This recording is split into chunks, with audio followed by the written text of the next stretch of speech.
So hey guys, this is Deep. So guys, पिछले time हमने देखा था इशुएंस और ट्रेडिंग, ये कॉन्सेप्ट हमने पढ़ा था, वो स्टार्ट किया था। और आज हम उसके एनुअली और सेमी एनुअली सम्स पढ़ने वाले हैं। प्रेजेंट वैल्यू कैसे कैलकुलेट करना है, फ्यूचर वैल्यू, प्रेजेंट वैल्यू, ये सब। और थोड़े फार कॉन्सेप्ट्स हैं, वो भी आगे हम देखेंगे वीडियो में। तो चलिए देखते हैं कैसे वो कॉन्सेप्ट। तो गाइज, यहाँ पे आप देख सकते हो, यहाँ पे सम्स है सारे, और इशुएंस और ट्रेडिंग के सम्स, जो कि एनुअली और सेमी एनुअली है सारे सम्स। तो हम देखते हैं कैसे सम्स है। यहाँ पे कूपन्स लिखे हैं, कूपन 1, कूपन 2 और कूपन 3। 3 अलग अलग टाइप्स के कूपन्स हैं, जो कि उनके प्रेजेंट वैल्यू है। प्रेजेंट वैल्यू निकालना है हमें उनके। तो यहाँ पे टोटल कैश फ्लो दिया है सबसे पहले कूपन का, जो कि है 500। दूसरे में भी 500 है और तीसरे में भी 10,500 है। यहाँ पे यील्ड दिया है कि यील्ड फिक्स्ड होता है हमेशा, इसको हम एज अ इंटरेस्ट रेट मान सकते हैं, जो कि है 7%। तीनों में भी 7% है। तो यहाँ पे हमें जस्ट सिंपली 500 को डिवाइड करना है, 1 + 7%। डिवाइड यहाँ पे ईयर वाइज दिया है, तो पहले ईयर, दूसरे और तीसरे ईयर में, जो कि कूपन को रिप्रेजेंट कर रहा है अभी यहाँ पे। तो यहाँ पे मोस्टली प्रेजेंट वैल्यू निकालना होता है, जो कि एनुअली का होता है। अभी देखते हैं सेमी एनुअली। तो सेमी एनुअली कैसे होता है वो देखेंगे अभी। तो सेमी एनुअली का भी सेम उसी तरह है, जैसे 6 × 2 करते हैं, 6/12 करते हैं, तो वो सेमी एनुअली हो जाता है। तो यहाँ पे टोटल कैश फ्लो हम देख सकते हैं 250 है 6th ईयर तक। यील्ड टू मैच्योरिटी देख सकते हैं 3.50%, जो कि हम इंटरेस्ट रेट मान सकते हैं मैच्योरिटी तक। प्रेजेंट वैल्यू कैलकुलेशंस हम कर सकते हैं 2.50 अपॉन 1 + 3.50%। ये ईयर 1 के लिए, ईयर 2, ईयर 3, ईयर 4, ईयर 5 और ईयर 6 के लिए। ये सारे कैलकुलेशंस हम टेक्सास BA2+ फाइनेंशियल कैलकुलेटर करके यूज़ करना है हमें। उसी कैलकुलेटर में हमें सारे यूज़ करना है, तो इसका हमें ध्यान रखना है। और जस्ट ऐसे ही प्रेजेंट वैल्यू निकालना है। सो गाइज, यहाँ पे एक एग्जांपल देख सकते हैं। Suppose a 0 coupon bond page ₹1 lakh at maturity in 5 years and yield is 4%, the present value is. तो यहाँ पे एक क्वेश्चन दिया है, तो इसको हम देखते हैं कैसे सॉल्व करना है। तो यहाँ पे 0 कूपन बॉन्ड यानी एक टाइप का डिस्काउंट बॉन्ड हम बोल सकते हैं, कि हम जो भी प्रेजेंट वैल्यू होगी उससे कम प्राइस में हम खरीदेंगे, यानी कि 1 लाख रुपीज़ में।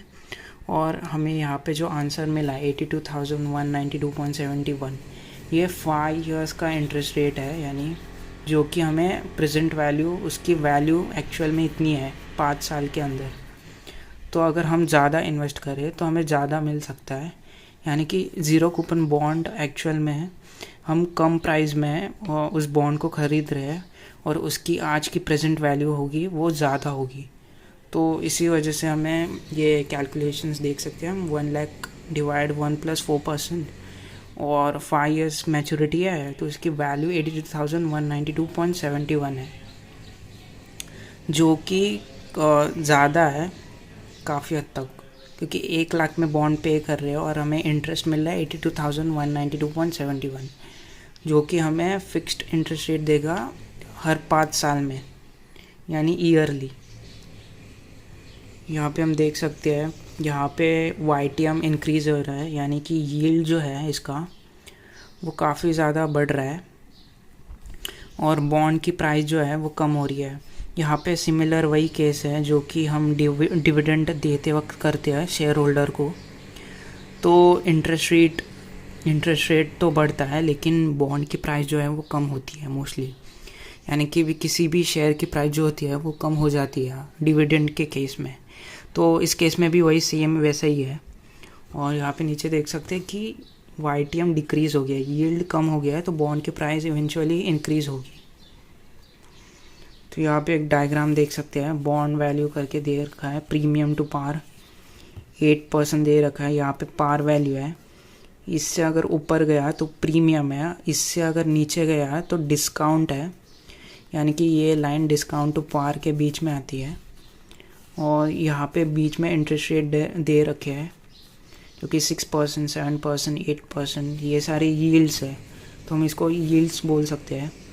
और बॉन्ड की वैल्यू जो है वो इसको रिप्रेजेंट करती है, ये लाइन को। तो जैसे जैसे इंक्रीज़ होगा या फिर डिक्रीज़ होगा, ये लाइन जो है इसको बेंचमार्क है, सेट करते हैं, जिसे हम पार वैल्यू बोल सकते हैं। तो इसको हम बोल सकते हैं प्रीमियम, और इसको हम बोल सकते हैं पार। इसको पार बोल सकते हैं और इसको डिस्काउंट बोल सकते हैं, ऐसा है। तो यहाँ पे नीचे देखते हैं कि no coupon for discounted bond, the price of bond will get increase reaches to maturity. यानी कि जैसे जैसे मैच्योरिटी होगी हम कोई भी कूपन नहीं देंगे, यानी कि वो बॉन्ड एक्चुअल में डिस्काउंटेड रहेगा। तो उससे क्या होगा कि हम सस्ते में ख़रीद के महंगे में इंटरेस्ट रेट ज़्यादा मिल सकता है हमें, डिस्काउंट बॉन्ड होने की वजह से। The bond price for discount bonds increases towards the face value has time passes. तो जैसे जैसे मैच्योरिटी पास आएगी, डिस्काउंटेड बॉन्ड्स की प्राइस इंक्रीज़ होंगी, ऑफ कोर्स बॉन्ड की प्राइस। यहाँ पे the bond price for premium bonds decrease towards the face value has time passes. तो यहाँ पे सिमिलर ऐसा भी बताया है कि प्रीमियम बॉन्ड जो होते हैं जिनकी प्राइस ऑलरेडी हाई है, वो डिक्रीज़ भी हो सकती है। और वो डिक्रीज़ इसलिए हो सकती है क्योंकि YTM की वजह से यील्ड हमेशा चेंज होते रहता है। अगर वैसा चेंज नहीं होना चाहिए तो हमें नो डिस्काउंट यानी कि नो कूपन बॉन्ड यूज़ करना है, अगर उसमें रहेगा तो। नहीं तो प्रीमियम बॉन्ड्स इवेंचुअली डिक्रीज़ ही होते रहते हैं, ऐसा। तो यहाँ पे देख सकते हैं price of a bond is higher when the coupon rate is higher. यहाँ पे सिंपल सा एक कॉन्सेप्ट बताया, जैसे कि कूपन रेट अगर ज़्यादा रहेगा, यानी कि इंटरेस्ट हमें अगर ज़्यादा मिल रहा है, तो लोग उन बॉन्ड्स में ज़्यादा इन्वेस्ट करेंगे तो उस बॉन्ड की प्राइस भी काफ़ी ज़्यादा हाई होगी, ऐसा बताया है इसमें। तो यहाँ पे नेक्स्ट देखते हैं, price of a bond is lower when the coupon rate is lower. यहाँ पे मोस्टली ऐसा बताया कि बॉन्ड की प्राइस लोअर रहेगी तो कूपन रेट भी कम रहेगा, यानी कूपन रेट कम रहेगा तो बॉन्ड की प्राइस भी लो रहेगी, ऐसे। The price sensitivity of a bond is higher when the coupon rate is lower. Price की सेंसिटिविटी काफ़ी ज़्यादा रहेगी जब कूपन रेट जो रहता है वो कम रहता है, यानी कि इंटरेस्ट रेट कम रहता है और यील्ड जो होता है वो ज़्यादा रहता है, तभी प्राइस सेंसिटिविटी फ्लक्चुएट होती रहती है और काफ़ी हद तक बढ़ भी सकती है। The price sensitivity of bond is lower when the coupon rate is higher. अगर कूपन रेट ज़्यादा है तो प्राइस सेंसिटिविटी कम रहेगी, क्योंकि हमें फिक्स्ड इंटरेस्ट रेट मिल रहा है उस बॉन्ड के ऊपर। तो बॉन्ड के ऊपर ऑफकोर्स फिक्स्ड इंटरेस्ट रेट हमें मिल रहा है, हमारे अकाउंट में आ रहा है, तो प्राइस सेंसिटिविटी जो होगी वो काफ़ी ज़्यादा कम होगी मोस्टली। सो गाइज़ यही था वीडियो। सो गाइज़ आपको वीडियो पसंद आ रहा है तो लाइक, शेयर और सब्सक्राइब ज़रूर कर देना, और मिलते हैं नेक्स्ट वीडियो में।